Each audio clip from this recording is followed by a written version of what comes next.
आइए आज की इस वीडियो हम लोग देखते हैं इलास्टिसिटी ऑफ सप्लाई क्या है। क्योंकि हम लोगों ने पिछली वीडियो में देखा था कि लॉ ऑफ सप्लाई क्या है, जो इंडिविजुअल सप्लाई है वह क्या है, मार्केट सप्लाई क्या है, इंडिविजुअल सप्लाई कर्व कैसा होता है, मार्केट सप्लाई कर्व कैसा होता है, एक्सटेंशन इन सप्लाई क्या है और कॉन्ट्रैक्शन इन सप्लाई क्या है। और हम लोगों ने देखा था इंक्रीज इन सप्लाई और डिक्रीज इन सप्लाई क्या है। आज भी हम लोग अभी जो देखेंगे वो देखेंगे इलास्टिसिटी ऑफ सप्लाई क्या है, ये कितने प्रकार के होते हैं और उसको मेजरमेंट कैसे करते हैं, इन चीजों को हम लोग देखेंगे। तो चलिए देखिए, लॉ ऑफ सप्लाई कहा था आपको कि जब प्राइस जब बढ़ता है तो उस वस्तु की सप्लाई बढ़ जाती है, प्राइस जब किसी वस्तु की कम होती है उस वस्तु की सप्लाई कम हो जाती है। लेकिन आपको ये नहीं बताया कि प्राइस अगर मान लीजिए 10% बढ़ जाता है तो सप्लाई कितना बढ़ेगा, या प्राइस 10% कम होता है तो सप्लाई कितना कम होगा। लेकिन इलास्टिसिटी ऑफ सप्लाई कहेगा, आपको बताएगा कि जब प्राइस में 10% चेंज होता है तो उसकी सप्लाई में कितना चेंज होता है। चलिए देखते हैं elasticity of supply. Elasticity of supply क्या है, अभी आपको बताया कि कीमत में परसेंटेज चेंज होने के बाद, परसेंटेज चेंज इन प्राइस, कीमत में प्रतिशत परिवर्तन होने के कारण उस वस्तु की सप्लाई में कितना परिवर्तन होता है, परसेंटेज चेंज इन सप्लाई। और इसको कहते हैं हम लोग, इसको कहते हैं ईएस, इलास्टिसिटी ऑफ सप्लाई। इसको लिखते हैं प्रोपोर्शनेट, इसको कन्वर्ट कर दीजिए change in supply due to proportionate change in price. Price में परसेंटेज चेंज होने के बाद या इंक्रीज होने के बाद और डिक्रीज होने के बाद उस वस्तु की सप्लाई में कितना परसेंट डिक्रीज और इंक्रीज होता है, ये हमें बताएगा इलास्टिसिटी ऑफ सप्लाई। देखिए इलास्टिसिटी ऑफ सप्लाई जो है कितने तरह के होंगे, उसका कर्व कैसा होगा इलास्टिसिटी ऑफ सप्लाई का, पहले जानिए। इलास्टिसिटी सप्लाई हम लोग देखेंगे ईएस, ईएस जो है इसको देखेंगे इनफिनिटी। दूसरा ईएस जो है वो greater than 1, ES equal to 1, ES less than 1, ES देखेंगे इक्वल टू 0। चलिए देखते हैं इसका कर्व कैसा होगा। अभी आपने देखा, चलिए एक बार और इसमें देख लेते हैं ईएस कि जो परसेंटेज चेंज इन प्राइस और परसेंटेज चेंज इन सप्लाई है कैसे आप निकालेंगे। देखिए percentage change in supply, supply कितना चेंज हुआ और उसका इनिशियल सप्लाई कितना था, उसको 100 से मल्टीप्लाई कर देंगे तो परसेंटेज सप्लाई निकल जाएगा। और परसेंटेज इन प्राइस कितना, प्राइस में कितना चेंज हुआ, इनिशियल प्राइस क्या था, इसको 100 से मल्टीप्लाई कर दीजिए तो 100 कैंसिल हो गया, डेल्टा एस बटे एस और डेल्टा पी बाय पी। और इसको आप ये करेंगे तो ये delta S by S multiply with P ऊपर चला जाएगा, पी बाय डेल्टा पी, ये आ जाएगा आपका। और कीजिए तो delta S bye delta P into P by S, ये आ गया आपका फॉर्मूला। चलिए देखते हैं कि कर्व कैसा होता है भाई। जो अलग अलग इलास्टिसिटी ऑफ सप्लाई से इन्फिनिटिव है उसमें सप्लाई कर्व कैसा होगा। चलिए आते हैं देखते हैं। चलिए फर्स्ट नंबर आते हैं, इन्फिनिटिव है इलास्टिसिटी ऑफ सप्लाई। इसका मतलब क्या है, इन्फिनिटी का मतलब इलास्टिसिटी ऑफ सप्लाई, इसको कहते हैं परफेक्टली इलास्टिक सप्लाई। क्या कहेंगे, परफेक्टली इलास्टिक सप्लाई। मतलब ये क्या कहेगा परफेक्टली इलास्टिक सप्लाई, ये कहता है प्राइस में हल्का सा चेंज होने के कारण या कहिए नाम मात्र चेंज होने के कारण उस वस्तु की सप्लाई बढ़ जाती है तो इसका जो सप्लाई कर्व होगा वह एक्स एक्सिस के जो है हॉरिजॉन्टल होगा। मान लीजिए ओ एक्स वाई, यहाँ प्राइस को रखते हैं और यहाँ सप्लाई। तो क्या है कि प्राइस में एकदम नाम मात्र परिवर्तन या कहिए नहीं के बराबर परिवर्तन होने के बाद उस वस्तु सप्लाई बहुत बढ़ जाएगी तो उस कंडीशन में सप्लाई कर्व इस तरह होगा, यस इन्फिनिटी इस तरह से होगा। चलिए दूसरा देखते हैं। दूसरा है ES greater than 1, greater than 1। ये क्या कहता है? दूसरा ES जो है ग्रेटर देन 1, मतलब इसमें देखिए क्या, अगर मान लीजिए प्राइस में 10% चेंज होता है तो उसका जो सप्लाई है वह 10% से ज्यादा होगा। 11, 12, 13, 15, ये मतलब कीमत में प्रतिशत परिवर्तन की तुलना में उसकी सप्लाई में प्रतिशत परिवर्तन अधिक होगा। मान लीजिए कीमत 10% बढ़ता है तो उसका सप्लाई उससे ज्यादा बढ़ेगा, 15% बढ़ेगा, 20% बढ़ेगा। उस कंडीशन में सप्लाई कर्व कैसा होगा?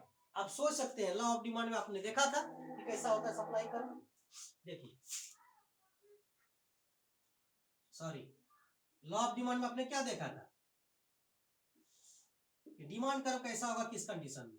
यहां हम लोग सप्लाई लेते हैं और यहां लेते हैं हम लोग प्राइस को। तो इस कंडीशन में जो है सप्लाई कर्व जो है ये देखिए इस तरह होगा। थोड़ा सा स्पीड इसका कम है। यहां देखिए ये इसको देखिए, मान लीजिए ये N है, ये P है। सप्लाई करके इस पॉइंट पर, E पॉइंट पर, मान लीजिए ये E पॉइंट है। E पॉइंट पर क्या है? जब कीमत इतना है, सप्लाई इतना है, कितना? NE या OP कीमत पर इतना सप्लाई। कीमत जब बढ़ जाती है, कीमत बढ़ के OP1 हो जाता है, इसका यहाँ N1 E1 हो जाएगा।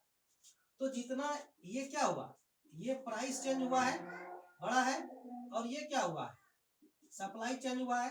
तो जितना प्राइस चेंज होगा उससे ज्यादा सप्लाई चेंज होगा। तो उस कंडीशन में जो सप्लाई कर्व होगा वह आपका इस तरह से होगा। हो सकता है और नीचे हो, लेकिन इसका स्पीड जो है वो कम होगा। ऊपर चढ़ता होगा लेकिन स्पीड कम होगा। कब? जब ES ग्रेटर देन 1 हो। इसको कहते हैं हम लोग रिलेटिवली इलास्टिक सप्लाई। क्या कहेंगे? Relatively elastic supply. ठीक है। अब जो है हम लोग तीसरे पर आते हैं, इक्वल टू 1। कितना? Equal to 1। ये क्या कहेगा? तीसरा कंडीशन जो है वह है आपका ES इक्वल टू 1। इसको कहते हैं unit elastic supply. Unit elastic supply. क्या कहेंगे? Unit elastic supply. ये क्या कहता है? अगर प्राइस में 10% चेंज होता है तो उसकी सप्लाई में भी 10% ही चेंज होगा। मान लीजिए प्राइस का 10% इंक्रीज करता है तो इसका सप्लाई भी जो है 10% ही इंक्रीज करेगा। ठीक है। ये कहेगा आपका कब? जब इलास्टिसिटी ऑफ सप्लाई जो है यूनिट इलास्टिक होगा, 1 के बराबर होगा। इसका ग्राफ कैसा होगा? इसका ग्राफ 45 डिग्री के साथ जो है सप्लाई कर्व ऊपर चढ़ेगा। चलिए ठीक से बनाते हैं इसको। ये देखिए, ये X, ये Y।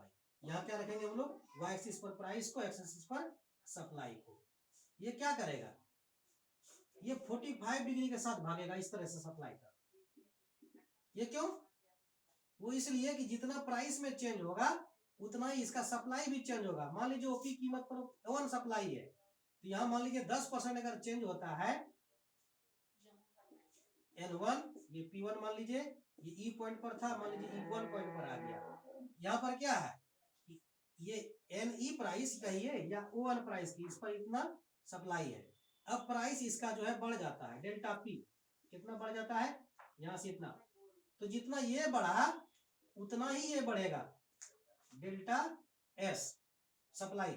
मान लीजिए प्राइस 10% अगर बढ़कर इंक्रीज होता है तो इसका सप्लाई भी 10% इंक्रीज करेगा। तो इस कंडीशन में क्या होगा? Elasticity supply 1, ES is equal to 1 होगा। उसका जो कर्व होगा उस कंडीशन में सप्लाई कर्व इस तरह से होगा। ठीक है। चलिए 4 नंबर, लेस देन 1, तब क्या होगा?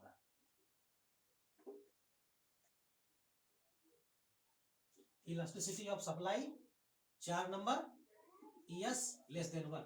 इसको कहते हैं हम लोग relatively in elastic supply. Relatively in elastic supply. ये क्या कहेगा? सापेक्षता बेलोज पूर्ति। इसका मतलब होता है कि प्राइस में जितना चेंज होगा या प्राइस में जितना प्रतिशत परिवर्तन होगा, बढ़ेगा या घटेगा, उससे कम प्रतिशत परिवर्तन उसकी सप्लाई में होगा। जैसे मान लीजिए इसका प्राइस जो है 10% इंक्रीज करता है, तो सप्लाई क्या होगा? इससे कम इंक्रीज करेगा।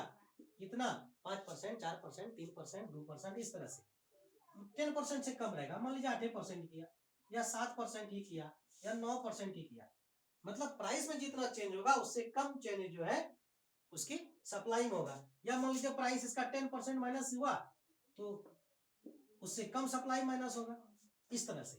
तो इस कंडीशन में जो है जो ये होगा सप्लाई कर्व होगा, देखिए कैसा होगा।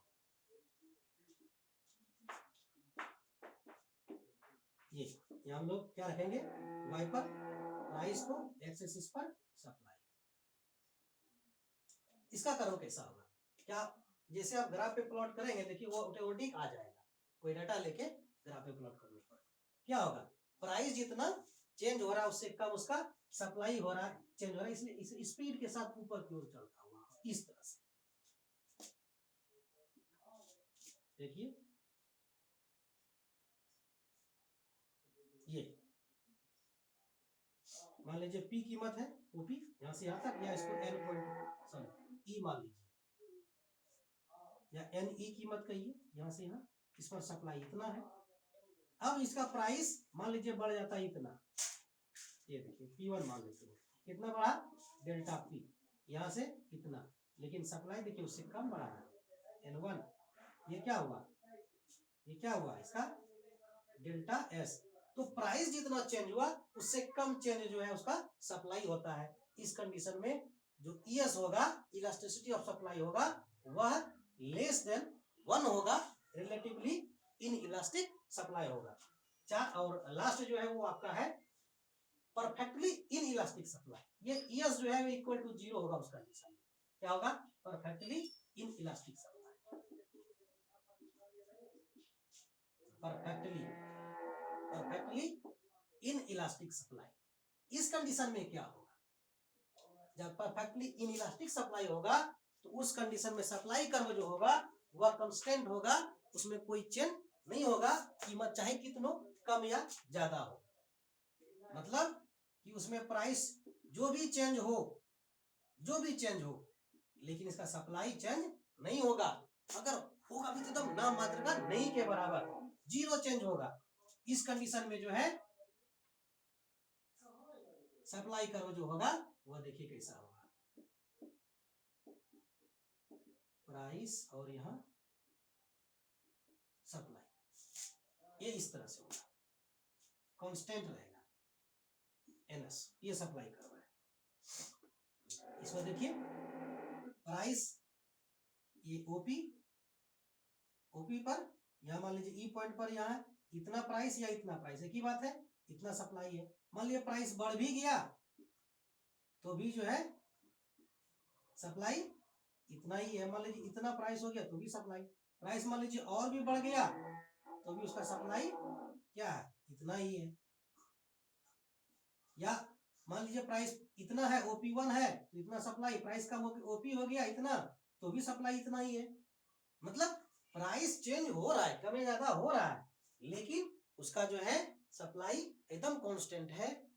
इस तरह कब होता है? एकदम शॉर्ट पीरियड के मार्केट में डिमांड कितना बढ़ जाए, प्राइस कितना बढ़ जाए, लेकिन उसका सप्लाई कांस्टेंट रहता है, वो चेंज नहीं होता है। उस कंडीशन में इलास्टिसिटी ऑफ सप्लाई जो है वो 0 के बराबर होगा। चलिए यहां तक हम लोगों ने देखा। अब हम लोग देखते हैं कि भाई इलास्टिसिटी ऑफ सप्लाई को मेजरमेंट कैसे करते हैं, कैसे मापते हैं। चलिए देखते हैं। देखिए इसको मापने की जो है जनरली 2 विधि है। पहला है percentage method, first number percentage method. इसमें देखते हैं क्या होता है, क्या होगा इसमें परसेंटेज मेथड में। अभी आपने देखा था कि percentage change in supply due to percentage change in क्या? प्राइस। प्राइस में प्रतिशत परिवर्तन होने से सप्लाई में कितना प्रतिशत परिवर्तन होता है, तो परसेंटेज मेथड और प्रोपोर्शनल मेथड कहते हैं, एक ही चीज है। तो देखिए परसेंटेज चेंज इन सप्लाई की क्या होगा, सप्लाई में चेंज बाय इनिशियल सप्लाई, इसको 100 से मल्टीप्लाई करेंगे, और प्राइस में परसेंटेज चेंज, प्राइस में कितना चेंज हुआ डेल्टा पी, इनिशियल प्राइस कितना था इसको 100 से मल्टीप्लाई करेंगे, 100 100 cancel, delta S by S, और ये नीचे डेल्टा पी बाय पी, और आगे बढ़िए delta S by S multiply with P by delta S. चलिए और आगे बढ़िए, सॉरी पी, और आगे बढ़िए delta S bye delta P एक तरफ कर लेते हैं, और पी बाय एस। ये हो गया क्या आपका इलास्टिसिटी ऑफ सप्लाई, ठीक है, ये फॉर्मूला हो गया। अब यहाँ ये है क्या, delta S delta P, P और एस क्या है, चलिए उसको भी देखते हैं क्या है। तो आपके पास फॉर्मूला क्या आ गया, इसमें delta S bye delta P multiply with P by S, यही आ गया। चलिए देखते हैं अब इसमें है क्या ये दोनों डेल्टा पी और डेल्टा, देखिए डेल्टा पी जो है वो प्राइस कितना चेंज हुआ, P1 माइनस पी, P1 क्या है भाई, तो न्यू प्राइस है, P क्या है भाई, तो जो पुराना प्राइस था इनिशियल प्राइस, डेल्टा एस क्या है S1 बाय एस, S1 क्या है न्यू सप्लाई है, एस क्या है जो इनिशियल सप्लाई शुरू में सप्लाई था वो है। अब तक आप समझ गए होंगे इस मेथड से वही क्या है। चलिए इस पर हम लोग देखते हैं, आगे बढ़ते हैं, और उसके बाद हम लोग देखते हैं क्या इलास्टिसिटी सप्लाई को कैसे निकालेंगे। चलिए एग्जांपल लेते हैं इस पर, और जो आंसर आएगा हमारा ईएस का उस आधार पर देखेंगे उसका जो है डिग्री है वो क्या है। मान लीजिए प्राइस, इस पर लेते हैं हम लोग, प्राइस को रुपया में लेते हैं, और यह सप्लाई, ठीक है। जब प्राइस जो है वो 10 रुपीज था, तो मान लीजिए 5 यूनिट का सप्लाई था, जब प्राइस बढ़ के 30 रुपया हो गया पर यूनिट, इसका सप्लाई 20 यूनिट हो गया। तो यहाँ पर निकालिए परसेंटेज मेथड से इलास्टिसिटी ऑफ सप्लाई कितना है। तो चलिए देखिए इनिशियल प्राइस कितना है 10, नया प्राइस कितना है 30, तो डेल्टा पी कितना हुआ, नया प्राइस में इनिशियल प्राइस माइनस करेंगे 30 माइनस 10 तो 20 हुआ। उसी तरह जो है इनिशियल सप्लाई कितना है 5 यूनिट का, नया सप्लाई कितना हुआ S1, ये हो गया आपका 20 यूनिट का, तो डेल्टा एस कितना हुआ, तो नया सप्लाई में पुराना सप्लाई को माइनस कर दीजिए तो 15 हो गया, ठीक है। तो अब ईएस जो है वो कितना होगा, अब फॉर्मूला लगा सकते हैं या डायरेक्ट यहां से ही बना सकते हैं। तो क्या था आपका formula, percentage change in supply due to percentage change in price. आपके पास फॉर्मूला है, आप जानते हैं क्या है, delta S by S multiply with 100 by delta P by P multiply with 100। इस फॉर्मूला पर फिट कर लीजिए, आप आंसर आ जाएगा। चलिए देखते हैं क्या आता है।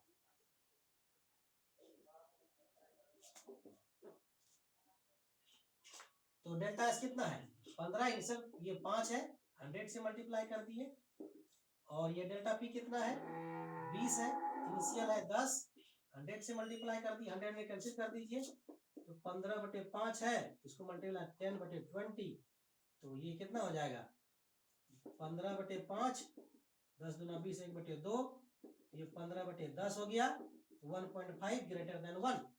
तो ईएस कितना हो गया यहाँ पर, इलास्टिसिटी ऑफ सप्लाई जो है वो हो गया आपका 1 से ज्यादा, इसको क्या कहेंगे रिलेटिवली इलास्टिक सप्लाई।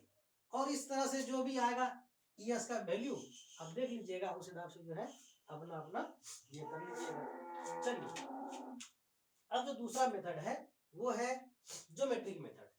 इसमें कैसे देखेंगे हम लोग, ज्योमेट्रिक मेथड में कैसे हम लोग देखेंगे, चलिए उसको भी देखते हैं। ये परसेंटेज मेथड था, और अब हम लोग देखेंगे दूसरा मेथड, वो जो है वो है आपका ज्योमेट्रिक मेथड। आप लॉ ऑफ डिमांड में भी देखे थे ज्योमेट्रिक मेथड को, और आप इसमें भी देखेंगे क्या है ज्योमेट्रिक मेथड। चलिए दूसरा, इसको पॉइंट मेथड भी कहते हैं हम लोग, ज्योमेट्रिक मेथड। इसमें कैसे मापते हैं, इसमें मापते हैं इलास्टिसिटी ऑफ सप्लाई को, जो कर्व होता है उसका जो है ऐसे कहिए हॉरिजॉन्टली सेगमेंट, हॉरिजॉन्टली सेगमेंट को डिवाइड करेंगे इसमें हम लोग, इसमें क्वांटिटी ऑफ डिमांड से, क्वांटिटी ऑफ डिमांड से, या इसको कहिए क्षैतिज भाग, हिंदी में कहेंगे तो क्षैतिज भाग को डिवाइड करेंगे हम लोग, जो क्वांटिटी ऑफ सप्लाई है वो पूर्ति की मात्रा से, तो हम लोग हमारा निकलेगा क्या होगा, इलास्टिसिटी ऑफ सप्लाई निकलेगा। चलिए देखते हैं ज्योमेट्रिक मेथड में। इसके लिए हमको क्या करना होगा, एक ग्राफ बनाना होगा, वो जो सप्लाई कर्व है उसको धीरे धीरे हम लोग बढ़ाएंगे, उस हिसाब से लगेगा कि क्या है। चलिए देखते हैं ज्योमेट्रिक मेथड में कैसे हम लोग इलास्टिसिटी ऑफ सप्लाई को मेजरमेंट करते हैं। चलिए मान लीजिए सप्लाई कर्व आपका दिया हुआ है, जो आपके पास अब ये प्राइस और यहाँ मान लीजिए इस तरह से है सप्लाई का। अब इसके किस पॉइंट पर आप सप्लाई को मापना चाहते हैं, मान लीजिए इस पॉइंट पर मापना चाहते हैं, यहाँ से एक लंब यहाँ डाल दीजिए, इसको कुछ नाम दीजिए, मान लीजिए एन दीजिए, ठीक है। अब क्या करेंगे, इसको बढ़ाइए आप, ये जो सप्लाई कर्व है इसको पीछे की ओर बढ़ाइए, यहाँ आया, ठीक है, इसका कुछ नाम दे दीजिए, मान लीजिए टी दीजिए। भाई इस पर कैसे आप निकालेंगे इलास्टिसिटी ऑफ सप्लाई, आपके पास फॉर्मूला है, क्या है, क्वांटिटी सप्लाई हॉरिजॉन्टल सेगमेंट बटे क्वांटिटी सप्लाई, यस है आपके पास हॉरिजॉन्टल सेगमेंट बटे नीचे क्वांटिटी सप्लाई। तो हॉरिजॉन्टल सेगमेंट कितना है आपका, यहाँ पर इतना है, टीएन है हॉरिजॉन्टल सेगमेंट इसका, यहाँ ये टीएन हो गया, और डिवाइड करेंगे पूरा क्वांटिटी से, ओएन से, यहाँ क्या है, टीएन जो है वो छोटा है किससे, ओएन से, तो ऊपर वाला भाग छोटा, नीचे वाला भाग बड़ा, तो ओएन का वैल्यू कितना होगा, लेस देन 1 होगा, ये लेस देन 1 होगा, इसको क्या कहेंगे हम लोग, relatively inelastic supply, relatively inelastic supply, ठीक है। चलिए इसमें हो गया, ये हो गया। अब मान लीजिए दूसरा डिमांड कर्व है, उसमें कैसे मापेंगे, चलिए उसमें भी देखते हैं।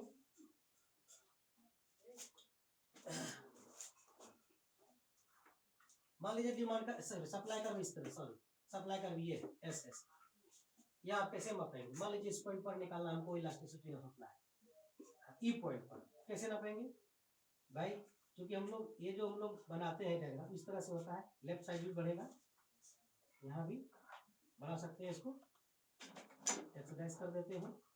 तो इस पॉइंट पर यहाँ से एक लंब डाल दीजिए, यहाँ कुछ नाम दीजिए, और ये सप्लाई कर रहा है इसको बढ़ाइए और आगे बढ़ाइए जब तक वो एक्स एक्सिस पर टच नहीं कर जाए। यहाँ मान लीजिए टीएल है, तो ई पॉइंट पर इलास्टिसिटी सप्लाई कितना होगा, क्या है formula, horizontal segment, horizontal segment कितना है, देखिए इस सप्लाई कर्व के नीचे हॉरिजॉन्टल सेगमेंट कितना है, टीएल है, तो TL divided by quantity supply कितना है, ओ से लेके यहाँ तक, तो ओएन, अब बड़ा कौन है, टीएल भाग बड़ा है, ओएन है, ये देखिए ओएन छोटा है, on is less than TL, तो अब बताइए कि भाई इसका वैल्यू कितना होगा, ये तो ग्रेटर देन 1 होगा, इसलिए ये होगा ग्रेटर देन 1, इसको हम लोग कहेंगे relatively elastic supply, relatively elastic supply.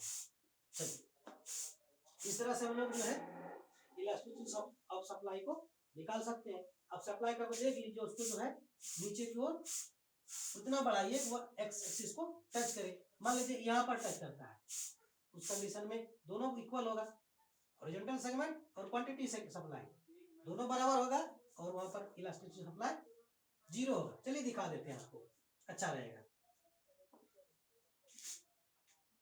मान लीजिए इस तरह का सप्लाई कर्व है और इस सप्लाई कर्व पर इलास्टिक सप्लाई कितना है, मान लीजिए किसी भी पॉइंट पर, ई पॉइंट पर मानते हैं, एक लंब डाल दिए, इसका नाम दिए कुछ, मान लीजिए एन दिए। अब इसको क्या करेंगे हम लोग, इसको बढ़ाएंगे। ये देखिए यहाँ आगे मिल गया ओरिजिन पर, तो यहाँ ई एस कितना होगा, हॉरिजॉन्टल सेगमेंट कितना है, ये सप्लाई कर्व के नीचे इतना है O1, और यहाँ पर क्वांटिटी डिमांड कितना, वो भी O1 ही है। यहाँ पर क्या होगा, यस क्या होगा बताइए, O1 is equal to O1, यहाँ पर 1 क्या होगा, unit elastic supply, unit elastic supply होगा, ये कंडीशन होगा। तो ES 0 कब होगा ये भी आपको पता चल जाएगा जब इस तरह से आपको कोई भी सप्लाई कर्व मिलेगा, उस कंडीशन में आप उसको देख लेंगे और उसको आगे बढ़ा के देख लीजिएगा एक्स एक्सिस पर कहाँ वो हॉरिजॉन्टल एक्स एक्सिस पर जो है टच कर रहा है। उसके बाद हॉरिजॉन्टल सेगमेंट को क्वांटिटी ऑफ सप्लाई से डिवाइड कर दीजिएगा, आपका सप्लाई का इलास्टिसिटी जो है वो निकल जाएगा। अब कोई जरूरी नहीं कि ये जो है सप्लाई कर्व ये आपको इसी तरह का मिलेगा, लीनियर जो है सप्लाई कर्व, हो सकता है कि आपको कर्वेचर रूप में मिले, तो उस समय क्या करेंगे आप, कैसे निकालेंगे इलास्टिसिटी ऑफ सप्लाई, तो उसको भी देख लेते हैं। मान लीजिए कि आपको जो सप्लाई कर्व है वो इस तरह से है, मान लीजिए कि ये लीनियर टाइप का नहीं है, इस तरह से कर्व टाइप का, और इस पर इलास्टिसिटी ऑफ सप्लाई निकालना है, कैसे निकालना है, मान लीजिए इस पॉइंट पर निकालना है। चलिए यहाँ पर क्या करेगा, एक टेंजेंट लाइन खींचिए पहले, ये इस तरह से, इसको नाम दीजिए S1, इस पॉइंट पर निकालना है, यहाँ से लंब डालें और फिर इसको बढ़ाइए कहां तक बढ़ता है, ये इस तरह से, यहाँ मान लीजिए यहाँ तक आ गया। क्वांटिटी सप्लाई कितना है, यहाँ इतना है, O1 है, हॉरिजॉन्टल सेगमेंट कितना है, क्वांटिटी सप्लाई इतना है O1, हॉरिजॉन्टल सेगमेंट यहाँ से लेके ये सप्लाई कर्व के नीचे, यहाँ T से N, TN, ये देखिए हॉरिजॉन्टल सेगमेंट बड़ा है, जो क्वांटिटी सप्लाई है इतना से, तो TN is greater than O1, इसलिए इसका वैल्यू कितना होगा, ऊपर वाला बड़ा होगा, नीचे वाला छोटा, ग्रेटर देन 1 होगा। ठीक है, चलिए आज इस वीडियो में हम लोग यही करते हैं, और नेक्स्ट डे जो है हम लोग दूसरा चीज देखेंगे। अब हम लोग हो सकता है प्रोडक्शन फंक्शन को देखेंगे वो कैसे काम करता है। ठीक है, थैंक यू।